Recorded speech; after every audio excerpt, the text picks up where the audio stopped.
Insperity presents the Small Business Advocate Show with Jim Blasingame, brought to you by FedEx, CareerBuilder.com, and Palo Alto Software. This is a copyrighted production of Small Business Network, Inc., all rights reserved.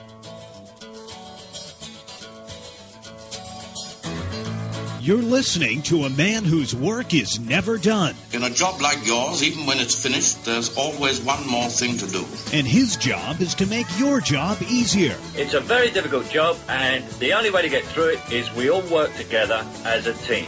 And that means you do everything I say. He's Jim Blasingame, the Small Business Advocate. Welcome back, 34 after the hour. Thank you very much. Stay with me. Thanks for being part of my day. Always a pleasure. I continue to be with you, and I'm very excited about having our good friend Eva Rosenberg back on the show. This is a big day for us. This is Eva's 15th anniversary as a member of our Brain Trust. In fact, today is the day. Eva Rosenberg, ladies and gentlemen, she is the tax mama, the author of Small Business Taxes Made Easy. She is one of the galactic experts on small business taxes and tax planning. And as I say, she is the tax mama. Eva Rosenberg, welcome back to the show. Well, good morning. 15 years, and I'm only 18 I know, years old. We got you when you were just a baby. Goodness. It's good to have you back. Hey, Eva, we got the big date coming up soon. We do. Another week or so. We got the April 15th date coming up.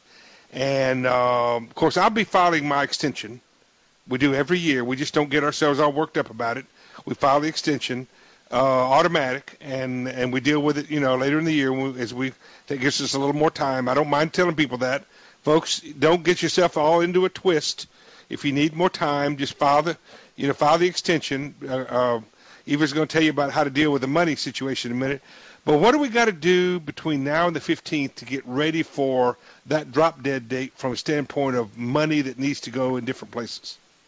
Well, first of all, you're right. The extension is an excellent idea, and pretty much anybody in business should be filing an extension. I haven't filed on time in 30 years, maybe 35. Well, it gives you some additional time to do not because planning. I was being lazy. I just didn't, I just didn't do it. It's not necessary. You really need some time to sit down with your accountant when they're not rushed, and they can sit down and work some stuff out for you. And there may be some retirement things you can still do for last year, all the way through October. So it's worthwhile. That's an excellent point. That's exactly right. So what? In the meantime, all right. In the meantime, what do we need? For April 15th, you got a lot of payments coming up. Yep. Even if you file an extension, you need to make your estimated tax payment for this year. You need to pay what you expect to owe for last year, or as much as possible.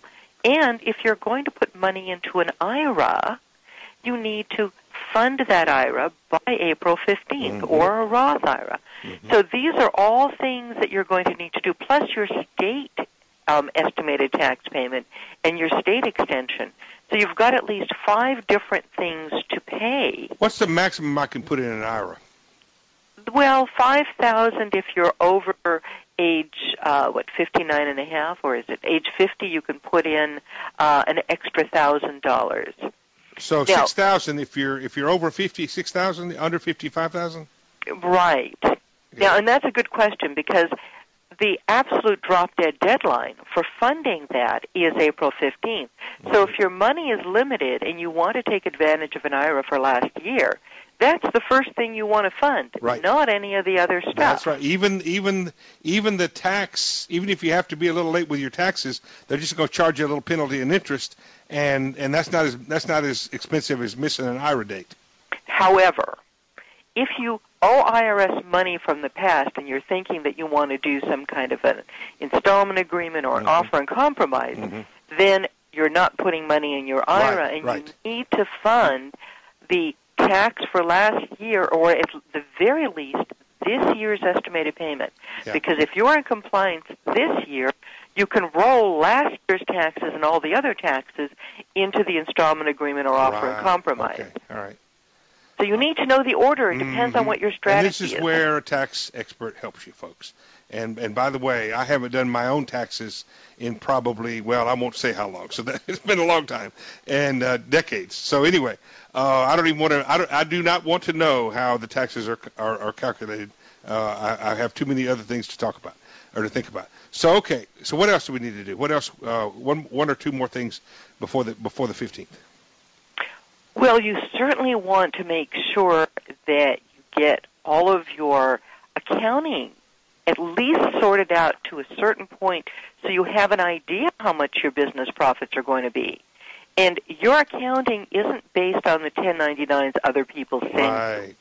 you. Grow up, folks. I'm getting a lot of complaints from people who say, well, I didn't get a 1099. What am I supposed to do? You're supposed to do your own accounting. You're an adult. Yeah, the 1099 is for the IRS's benefit, not yours. That's right. It's a tattletale. That's right. That's exactly right. All right, hold on to that thought. When we come back, what was that? What else we're going to talk about? Real estate. That's right. When we come back, Eva is going to. She's got some really interesting news about how to deal with how to buy real estate, investment real estate, with your IRA. Stay with us. Insperity presents the Small Business Advocate Show with Jim Blasingame, brought to you by FedEx, CareerBuilder.com, and Palo Alto Software. This is a copyrighted production of Small Business Network, Inc., intended for the private use of our audience. Except as otherwise provided by copyright law, all other copying, redistribution, or publication without prior written consent is prohibited. All rights reserved.